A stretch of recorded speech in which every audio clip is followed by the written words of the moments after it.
$280 করে হবে না? 320 টাকা ধরা যাবে একদম।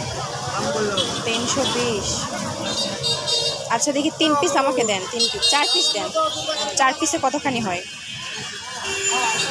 মিষ্টি না হলে ফেরত দিয়ে যাব। আই ভাইয়া, 280। মিষ্টি না হলে ফেরত দিয়ে যাব।